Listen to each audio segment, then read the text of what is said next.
今日咧係4月4號，而家咧就準備出發去攞啲嘢俾阿 Mary。咦？有冇攞齊咧？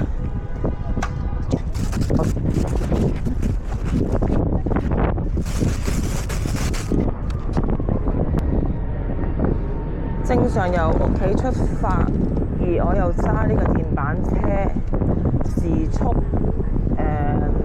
我諗18到20度啦。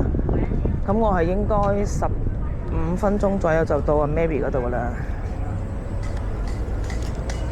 咁今日天氣咧就麻麻地，明顯係清明嘅天氣。好在暫時就冇雨落，咁希望佢唔好落雨啦。今晚我正前方嘅咧就係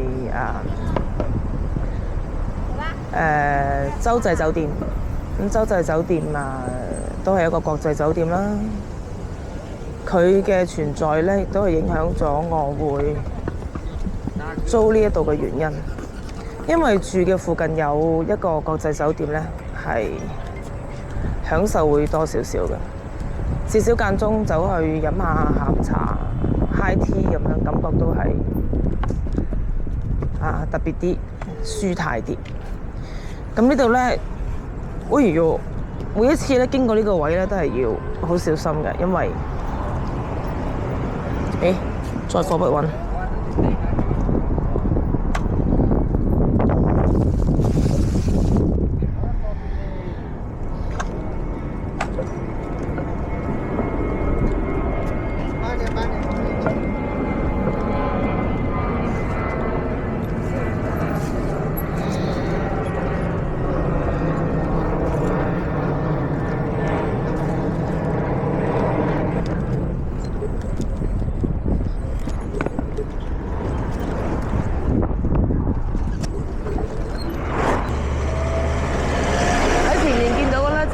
會展灣水岸，我初上嚟睇樓嘅時候咧，就第一個喺58 APP 嗰個平台度見到嘅咧，就係呢一個屋苑。但係見到屋嘅外形嘅時候咧，都決定唔租噶啦，因為係一條咁樣太長條，即係佢似好似啲舊式公屋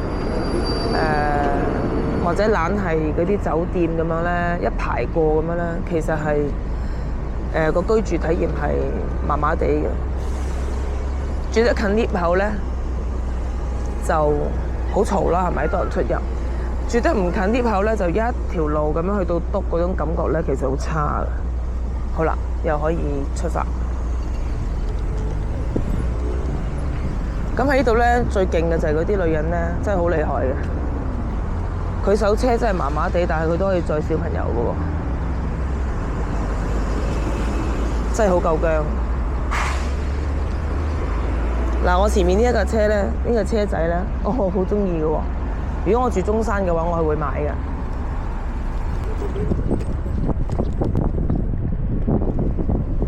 揸呢個板車咧，同一般見到嗰啲好似電單車嗰啲咁嘅電車咧，最大分別咧就係，首先本身我嗰個車嘅車胎係比較細啦，得好似10寸。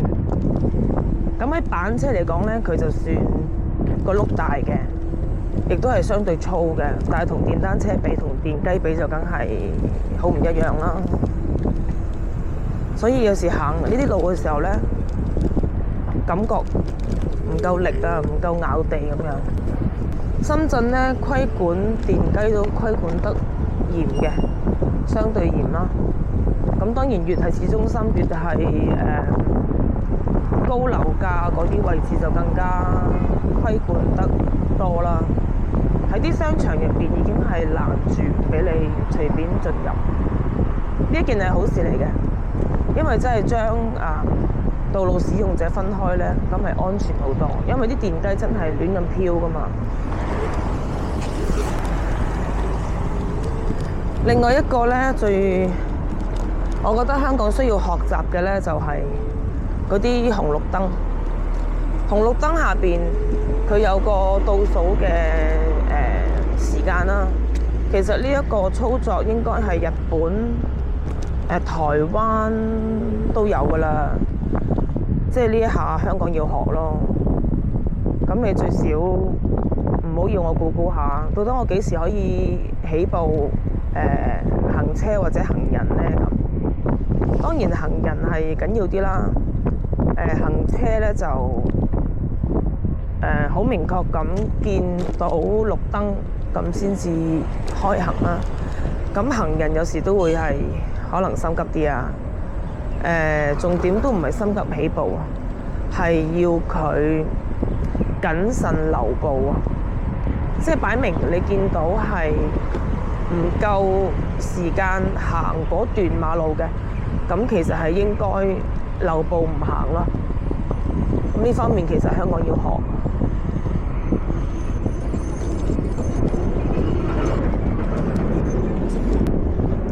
嗱，前面見到啦，有60幾秒，你可以慢慢行，係咪？60幾秒喎，咁你又剩翻20秒，又可以慢慢行。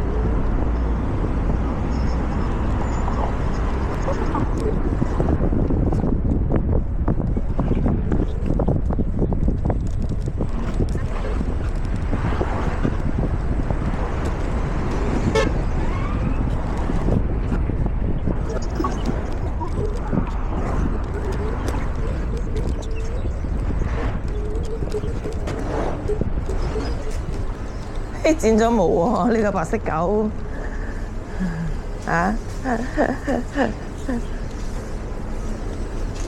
，Mary，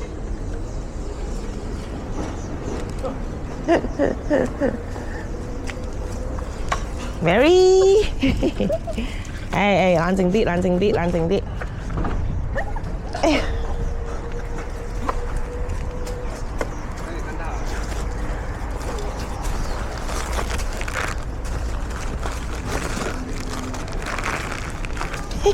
！Hello， Hello， 喂，睇啱啱大先。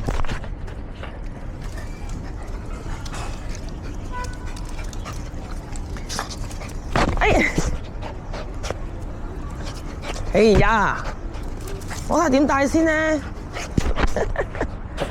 冷靜啲。冷靜啲，哎呦！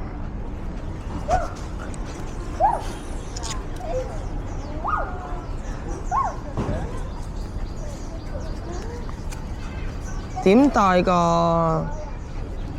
咁樣？嚟，過嚟。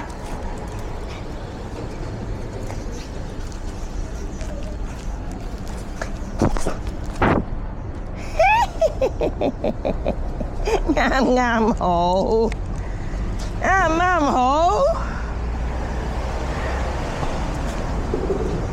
睇你走去邊？